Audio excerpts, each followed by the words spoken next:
ఏదోలే పోని వదిలేసాం మేము. నీ గురించి ఎప్పుడు కూడా ఏది ఉన్నా ఏంది చేసినా మేము పట్టించుకోలే. నీ అవినీతి భాగం అంతా మీ వాళ్ళు ఏమేం చేసినారు, మీ అవినీతి భాగం అంతా ఎప్పుడో బయట పెట్టినారు అందరూ. నీ కొడుకు వ్యాపారాలు చేసే మార్కెట్లో ఉన్న వ్యాపారస్తుల్ని అందరూ కూడా ఏ విధంగా చేసినాడో అందరూ తెలుసు.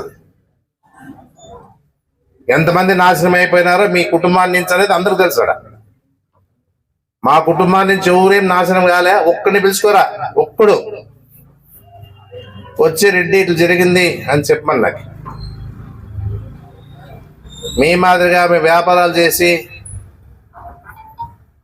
అందరిని ఇబ్బంది పెట్టి డబ్బు ఇప్పటి వరకు కట్టుకోకుండా నీ దగ్గరికి వచ్చినా కూడా సార్ ఇట్లా రావాలా, మాకి మా అప్పులు ఇవ్వాలా, మీరైనా ఏదన్నా మాకు సాయం చేయడం చెప్పేస్తే నన్ను అడిగిన ఇచ్చి రావాలని మాట్లాడిన మాటలు ఉన్నాయి. నీకు తెలుసు అది.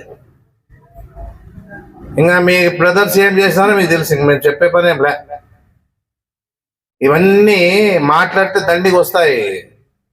మీనాక్షి నాయుడు మీరు ఊరికే ఏదో మాట్లాడినాళ్లే, నా కొడుకు మీద భూమి చేపించాను, నా బిడ్డ మీద భూమి చేపించాను చెప్తా, చేపించాను.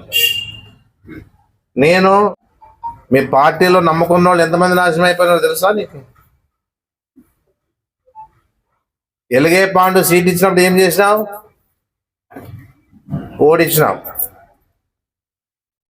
కృష్ణమ్మకి ఇచ్చినప్పుడు ఏం చేసినావు? నీకు సీట్ రాలేదని అరాచకాలు చేసినావు నువ్వు. మళ్ళీ ఈ విధంగా మీ నాయకుడి మీద అభిమానం ఉంటే ఎందుకు ఇట్లా జరుగుతామంటే నీకు సీట్ ఎవరు ఇచ్చినారు? రామారావు ఇచ్చినాడు. నువ్వు చేసింది ఏమి? రామారావుని ఆ రోజు గద్దె దించడానికి చెప్పులతో విసిరించిన పరిస్థితి మీ పార్టీలో మీ చరిత్ర ఉందని చెప్పేసి కూడా చెప్పడం జరుగుతాను.